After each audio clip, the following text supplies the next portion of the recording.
ભારતીય સંસ્કૃતિમાં અઠવાડિયાના દરેક દિવસનું એક વિશેષ મહત્વ હોય છે. ગુરુવારના દિવસે ખાસ કરીને બૃહસ્પતિ દેવ અને ભગવાન વિષ્ણુને સમર્પિત હોય છે. ગુરુવારના દિવસે ધન, જ્ઞાન, ભાગ્ય અને સમૃદ્ધિનું પ્રતીક માનવામાં આવે છે. શાસ્ત્રો અને જ્યોતિષ અનુસાર ગુરુવારના દિવસે કેટલાક ઉપાય જો તમે કરો છો તો જીવનમાં ખુશાલી આવે છે અને સાથે સૌભાગ્યનું આગમન પણ થાય છે. ચાલો જાણીએ તેના વિશે. ગુરુવારનો દિવસ બૃહસ્પતિ દેવ અને ભગવાન વિષ્ણુને સમર્પિત છે. આ દિવસે તમે પીળી વસ્તુનું દાન કરો છો તો શુભ ફળની પ્રાપ્તિ થાય છે. આ સાથે આર્થિક સ્થિતિ પણ સારી થાય છે. આજે અમે તમને એવા ઉપાયો વિશે જણાવીશું જે તમે ગુરુવારના દિવસે કરો છો તો જીવનમાં સુખ, શાંતિ અને ધનની પ્રાપ્તિ થઈ શકે છે. તો જાણો આ ઉપાયો વિશે. ગુરુવારના દિવસે આ ઉપાય કરો. ગુરુવારના દિવસનો રંગ પીળો હોય છે. પીળો રંગ બૃહસ્પતિનું પ્રતીક હોય છે. ગુરુવારના દિવસે તમે પીળી વસ્તુનું દાન કરો છો તો અનેક શુભ ફળની પ્રાપ્તિ થાય છે. ગુરુવારના દિવસે તમે ચણાની દાળ, હળદર તેમજ પીળા ફ્રૂટનું દાન કરો. પીળી વસ્તુનું દાન કરો. તમે ગુરુવારના દિવસે કરો છો તો ધનના માર્ગ ખુલે છે અને સાથે બૃહસ્પતિ દેવની કૃપા પણ બની રહે છે. ગુરુવારના દિવસે તમે ઉપવાસ કરો છો તો તમારું મનગમતું ફળ તમને મળે છે. આ દિવસે વ્રત કરો છો તો મીઠું ખાશો નહીં. માત્ર ભોજનમાં તમે ખીચડી, કેળા તેમજ બીજી ફરાળી વસ્તુનું સેવન કરો. વ્રતની સાથે ભગવાન વિષ્ણુ અને બૃહસ્પતિ દેવની પૂજા કરો. આ સાથે વ્રત કથાનો પાઠ કરો. ગુરુવારના દિવસે તમે ઓમ બ્રૂમ બૃહસ્પતાય નમઃ મંત્રનો જાપ કરો. આ મંત્રનો જાપ તમારે 108 વાર કરવાનો છે. કુંડળીમાં ગુરુગ્રહ અશુભ છે તો આ ઉપાય તમારા માટે લાભકારી માનવામાં આવે છે. આ આર્થિક સમસ્યાઓમાંથી છુટકારો અપાવે છે. આમ ગુરુવારના દિવસે તમે આ મંત્રનો જાપ કરો છો તો સૌથી સારું રિઝલ્ટ મળે છે. ગુરુવારના દિવસે ગુરુ, આચાર્ય, બ્રાહ્મણ, શિક્ષક તેમજ તમારાથી વડીલ લોકોનું સન્માન કરો.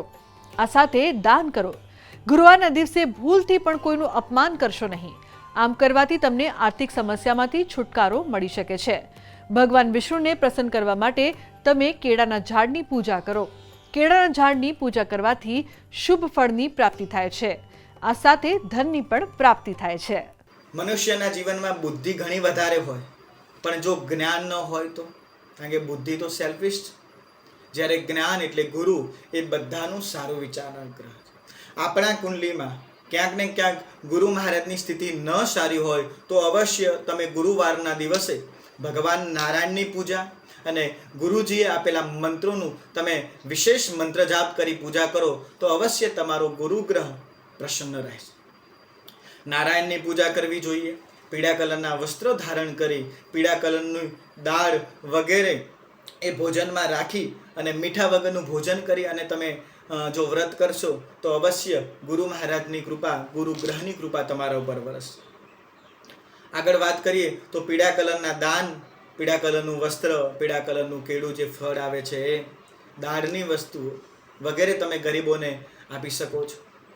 કેળાના વૃક્ષની મૂળની પૂજાનું પણ આ દિવસે મહત્વ છે.